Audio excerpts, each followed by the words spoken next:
I'm John Dennis. I'm running against Nancy Pelosi.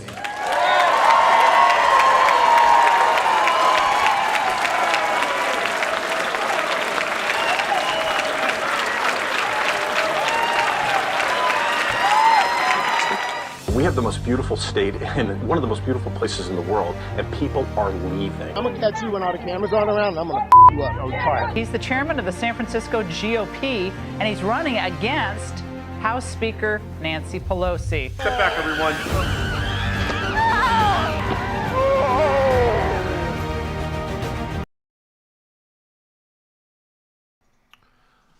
All right, welcome to the John Dennis Report. Happy to be with you here. You've noticed we started a little bit late today. We've been starting in the 11 o'clock hour on the West Coast.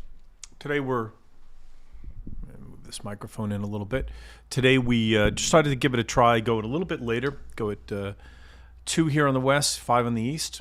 See if this is a better time that suits you and our audience, and then of course us to some extent. We're really more interested in connecting with all of you.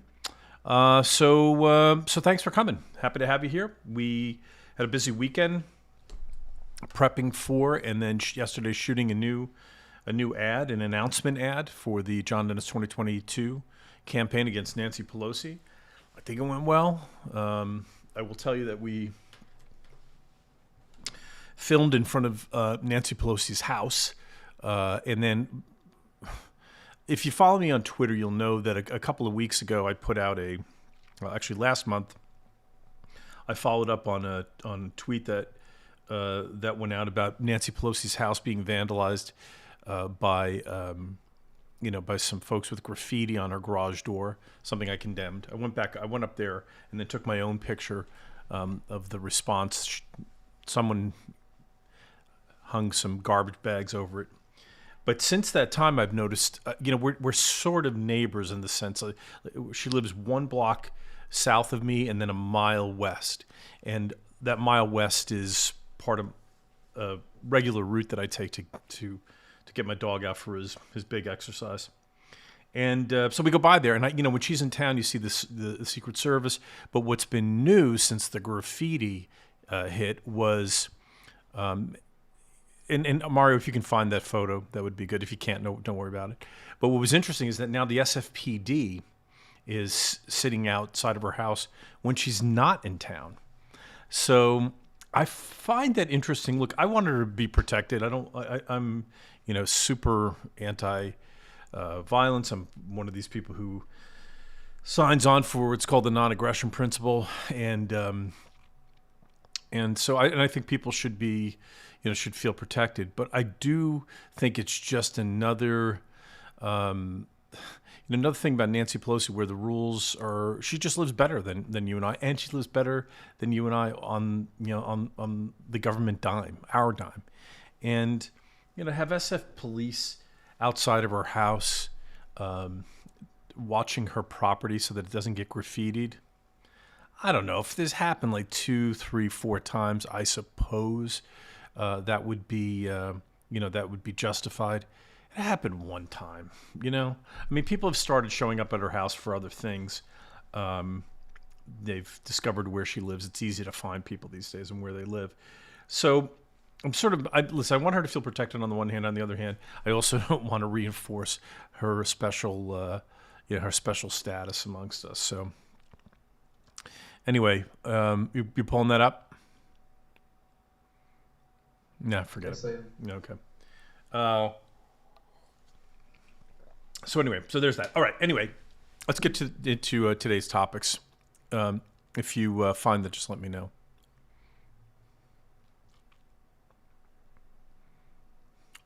Anyway, while he's pulling that up, here it is. can we see it? Yes, we can. Yeah, there we go. So this was from like a few weeks ago. They had this unit here. They've had canine units out there. Yesterday was just a squad car. And, this has been going on for a while. And again, I'm all for protecting people who put themselves out there on the one hand. On the other hand, I'm a Republican in San Francisco who regularly gets crap from people. And I don't have police protection outside of my house. nobody's graffitied my place, but I've had some really harsh interactions, as you know, has been well documented. So, in any event, that's that. Okay, let's move on. Let's talk about in terms of the ad, just sort of to finish that up.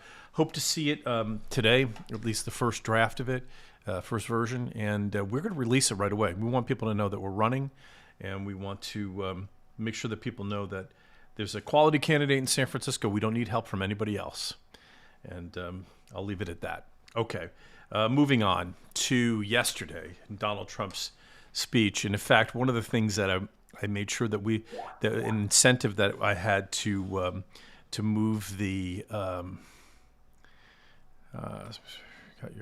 okay. So one of the things that I wanted to do to make sure that we finished that commercial early, because I was really interested in seeing Donald Trump at CPAC yesterday, and so I can't really. I'm going to open up the live streams right now to see your comments. But did people watch it? Were people interested in it? I think it had an enormous audience. I mean, certainly a bigger audience than anything Joe Biden is doing, right?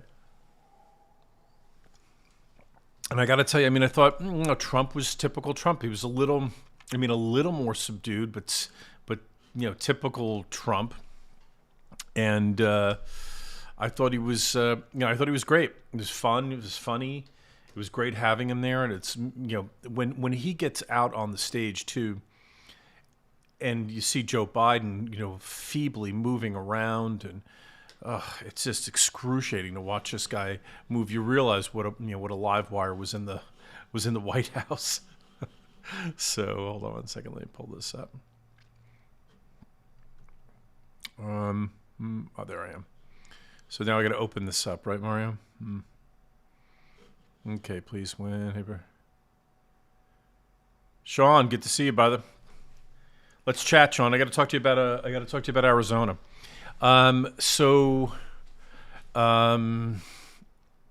Anyway. And Sean, I want to talk to you about some other stuff too. So I thought Trump, looked good. It was fun. And the question that emerges is, should he run again? So I'm going to keep my eyes peeled on your comments here, because I'd love to hear what you all think. Do you think Trump should run in 2024? The CPAC poll, which is, I don't know if it's totally representative of the Republican Party, but it's a decent snapshot. Trump got 55% of the votes to far outdistance the number two guy, which is who happened to be Ron DeSantis at 21%. And, keep in mind that CPAC was held in Florida, and Ron is doing a great job and deserves all the kudos for the way that he's handling the pandemic. But Trump is clearly the gorilla, the 800-pound gorilla in the room. And when you look at all the other personalities and elected officials who came after him on the list, you realize they've got an uphill battle beating him if he wants to take it on, not just because he's popular now, but just because he's so much more dynamic and so much more interesting than all the other guys. And I say that knowing that there are some guys on the list who are my friends who I'd love to see run, people who I really like, but Trump is just so much more fun and interesting. And so should he run again? In my mind, I'd say maybe. I'll kind of go through the pros and the cons. So the pros are that the enthusiasm for him is really, really strong. It used to be said of Ron Paul, who I was a big supporter of, that his support was an inch wide but a mile deep, and Trump's is also very deep, but quite a bit wider than Ron Paul's. So he's got that going for him. That's an enormous advantage, and people are really activated right now. So enthusiastic supporters can lead to an amazing ground game and all sorts of advantages, in a political campaign. So that's a good thing. He has the know-how. He knows how to win. He's won. He'll learn presumably from what happened in 2020 to hopefully prevent it from happening. And just, I have to say, I find Trump to be fun. I think he's a very funny guy. I think he's fun, to have in the political game. He draws attention to the political game and to all of the nasty parts of politics. I mean, think about, I've said this before on the John Dennis Report. I've said this, many times before. That having somebody who's really fun can make all the difference. I'm sorry, I just got distracted. I was looking at some of your comments here. But I think, having him out there and, bringing spot. Oh, here's what I was saying. That now, since, in the post-Trump first term, you see Biden is living in the shadow of Trump, not just from an energy point of view, but specifically from a policy point of view. I mean, Donald Trump peeled back layers of reality that people, had no idea about. People had no idea how much in control the Washington, what Steve Bannon refers to as the Washington administrative state, has over the rest of the country. They're powerful. The military industrial complex, super powerful. I mean, Trump would have loved to have gotten completely out of Afghanistan. People don't realize we still have soldiers in Iraq. He would have loved to completely get out of Iraq. Syria couldn't do it. He's the commander in chief. He's got supposedly total authority over foreign policy. But these elements in Washington, D.C. are so powerful that, you think they don't respond to what we want as the American people. They don't respond to the commander-in-chief, to the president of the United States, when he wants what he wants. So think about that. I mean, think about everything that he exposed. He showed us a whole new type of reality. And what you also got exposed was just how, the mainstream media, and I think of this block, New York Times, CNN, MSNBC, those kinds of folks. When I think of them, I think that they used to try and pretend to be objective. You knew that they were not, but at least they gave the pretense and the impression, the facade. When Trump came on the scene and became the president, that all got stripped away, all of it. And now you saw exactly what they were doing. Their pretense at being fair, but always sort of, making it a little lopsided into the advantage of the left and the Democrats. All that pretense got wiped out. They still say that they're objective but they are clearly telling lies. Listen, they're still promoting the Fine People hoax. So he exposed that whole reality. But that brings us to the cons, and that is that the animus against him is so powerful and so strong. Listen, I got to tell you, the outcome of this election, particularly the top of the ticket, the presidential election, makes no sense to me. I've been around politics now long enough, worked on a lot of campaigns, been paid as a professional on some campaigns, run my own campaigns. Nothing about this outcome makes any sense to me. And I know that, the left loves to say, oh, but this has all these court cases got thrown out. What those court cases showed us, and I've talked about this before, is that what we came to realize is that we don't have a solid system. I'm going to get to this in my last segment here today. But we have a system. Listen, you should be able to track complaints, voter integrity complaints on an app. But here we have lawyers cost $1,000, $2,000 an hour submitting cases only and not sure whether or not they had standing. Think about that. You've got high-priced lawyers who know the game. They know the legal system. They know, what the law says. They know what the courts allow. They were submitting cases and weren't sure whether or not they had standing, and those cases got tossed out. Do you think all that evidence has never been heard? It's never been adjudicated, and so, we have a system where we don't know what's happening, and I think that could explain a lot about the outcome, because lots of bad actors were in the thick of that. But the point is that in the end, that the establishment will do anything to keep Donald Trump from being president. And if you feel like I do, like something is screwy about this outcome in 2020, I can assure you they will rev up that machine and do exactly the same thing or even worse in 2024 if Donald Trump is the nominee. So, I mean, the only way around that is to handle this election integrity thing, which I'm going to talk about in a little bit. And also, I was, super supportive of the president when he was in office, not because we were ideologically aligned, or even because he was pursuing the same goals that I wish a president of the United States would pursue.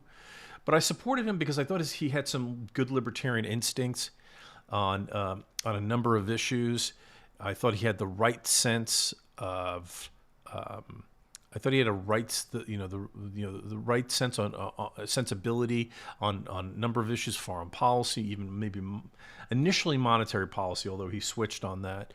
But I thought he had good instincts, and he also had the right instincts in terms of who he thought his customers were. He was responding to his customers, who he thought were the American people, not the bureaucrats in Washington D.C. So I liked Donald Trump, but I was super supportive, and I don't think I ever said a critical word or very few critical words while he was in office. Now that his term is completed, we can start doing an evaluation. I've already started doing that, as some of you who followed this live stream know. And I can say that, would we want him to be president if he was going to do the same things, the exact same things that he did in his first term? And I'd say, I'd like to see some tweaks. I mean, he missed enormous opportunities. One of the things I don't think Donald Trump ever really understood was just how much power the bureaucratic state has in Washington, D.C., despite the fact that Steve Bannon, preached to him about it all the time. And I guess, maybe Bannon's style, wore thin after a while, and he wasn't, able to pay attention to him or didn't want to, and Bannon wasn't able to negotiate his way through the politics of Washington and the West Wing in particular. But I don't think Trump ever really got that. I don't think he understood the process, which is another complaint we've heard about him on a number of things. He was another big spender. We ran even before the coronavirus hit. He was taking the kind of the Keynesian approach to federal government spending is going to help me get a second term. And so that was a bit disappointing. So would I want to see a repeat of those things? No. I think if he's elected, he's got to go in and really clean house. Just find people who are marginally competent, but at least loyal to fidelity to the Constitution and to the American people, and put those people in positions to replace the creeps who are running the administrative state in Washington.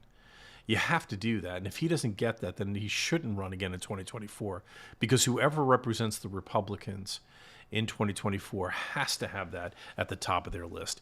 Again, I hate to bring this back. Mario, I got to find this flyer or find something about this that references it. When Ron Paul was good enough to campaign for me in 2010, for an election I was running, and he came out here with a big rally on Labor Day in front of City Hall. It was great, and the subtitle of that was "Ending Washington's War on Us." And for those of you who followed this live stream, you've heard me talk about that before.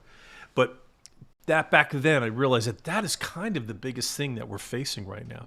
If you have a deeply rooted, corrupt, bureaucratic, administrative state in Washington, D.C., they are susceptible to a million different things, including, bribery and corruption. And if they're willing to be corrupt on behalf of Americans, what's the next step? What's preventing them from being corrupt on the behalf of foreign actors? And so you see what the issue is. And Washington has just been, just so entrenched in American life. I mean, it takes up.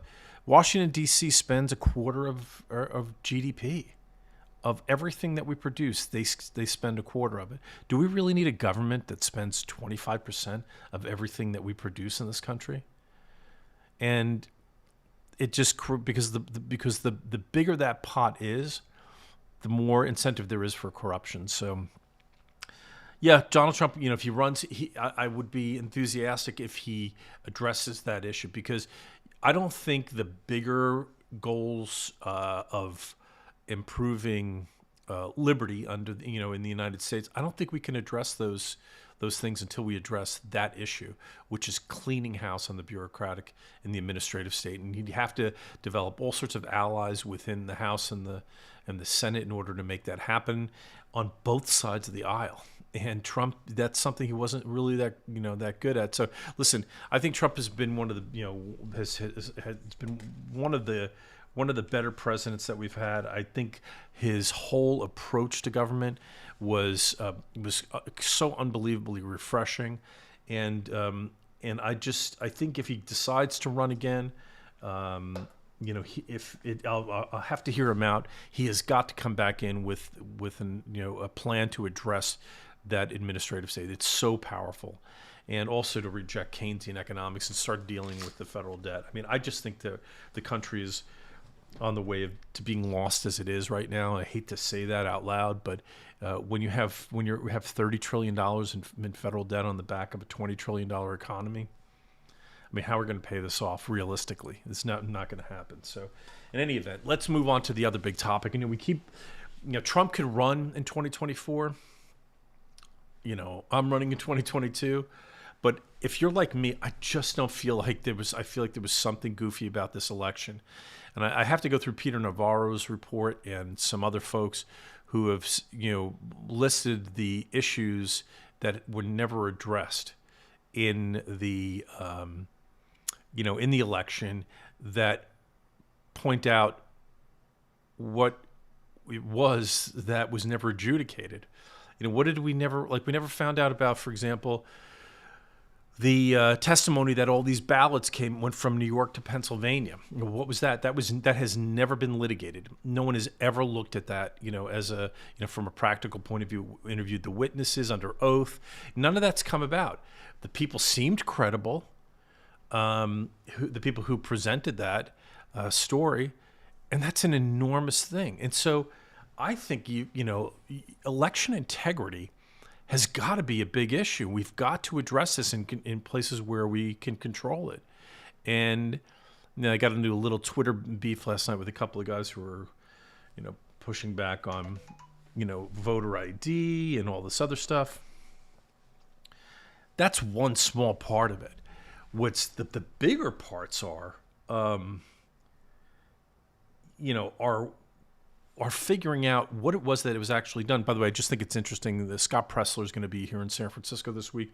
Scott's focusing on election integrity. At CPAC yesterday at the poll, election integrity, I think, came in first or second as the most important issue coming up in 2022 and 2024. We have got to address this issue. It's massive, because what we need to know is we need a chart of the things that were never litigated, that are reasonable complaints and concerns about what happened in 2020. We need to pin that down. Stuff like people, they said only 3 or 4 handful of dead people voted in Georgia. I don't think that's true. I think there were people without addresses, using PO boxes. I mean, these are all issues that need to get pinned down and have got to get worked through, so that people feel like their elections matter, like they can actually vote in confidence and they know that the outcome is going to be legitimate. We need to know what they did, if they did anything, and if something was done, then we need to know how. But here's the big thing: we also need to know who.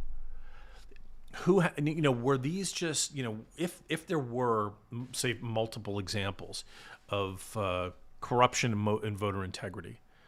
Well, were these just isolated examples, or was this a coordinated effort? And who coordinated it? Where did it come from? Who put it together? I would think that incidentally, like if there was a conspiracy, which is what this would be, we'd be able to find that out because it's hard for people to keep their mouths shut, and especially on something like this. I thought it was interesting the Project Veritas video that caught that woman down in Texas, the woman who's been arrested for affecting races in Texas, committing voter fraud. If you haven't seen that video from Project Veritas, please do so.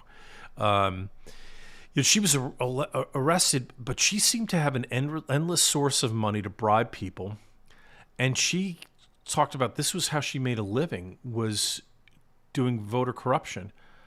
Well, we got to get that woman on the witness stand and find out who she worked for, where the money came from, what she knows about. Is there some sort of a network nationally that's doing this? I'm a little surprised that we haven't. I would like to find out. I'd like to find out from Project Veritas what's happening with that woman. What's the story? That story needs to be out in the open and put on blast by the right-wing media all day long, because the left-wing media isn't going to touch that with a 10-foot pole. But in order to get to the bottom of these election integrity issues, we need to follow what's happening with that woman, because that's a really important case, because that could let us know if there's a network of people. It certainly seems from the hidden camera video where this woman is confessing to all of the elections races that she's corrupted, that this is she was just a cog in the machine, and we need to find out what's going on with that. So anyway, let me take a quick run at my hold on one second. I want to take one quick run at the last item here, which is the Elizabeth Warren wealth tax. If you can pull that up, Mario. Getting a little sore throat. I hope to hell I do not have COVID. I really don't want that. Yeah, do you have that up? It's up. Good. Yeah, so I just wanted to bring this up because, Elizabeth Warren was talking about this on the campaign trail. She's never let it go. And you gotta pay attention now, because they control everything. They control the House, they effectively control the Senate, and they have the White House, of course. So by they, I mean the Democrats. And, wealth taxes have been repealed in just about every country that tried it. It's never a good thing. But the way she's selling it doesn't mean that she won't succeed in getting it passed. There's a certain element of in politics, as you well know, that people want to raise taxes, and some of them feel like, government programs can do better things. But there really is, for a lot of people, a willingness to use the government as a way of people lashing out at others who have succeeded. And so what's appealing about the sales pitch to that crew is that this is a way for them to use the government as a proxy to punish people who've done well when they themselves have not done very well.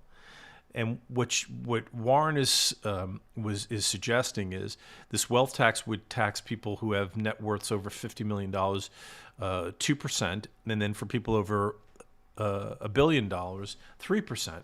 And some people say, oh, well, that seems reasonable. That we can take, that's only a small amount of money. It's $1 million a year for somebody who's got $50 million in wealth, or $1 million or more, and $3 million a year for somebody who's a billionaire. Is that right? No. For 2%, $1 million, and 3% of $1 billion is what? 30 million, whatever it is. So, and it seems like, they have plenty of money. They can afford that. That is the wrong way to look at it. Government has a very unique position in our society. It reserves the right to initiate force against all of us to achieve aims which it suggests are for the greater good.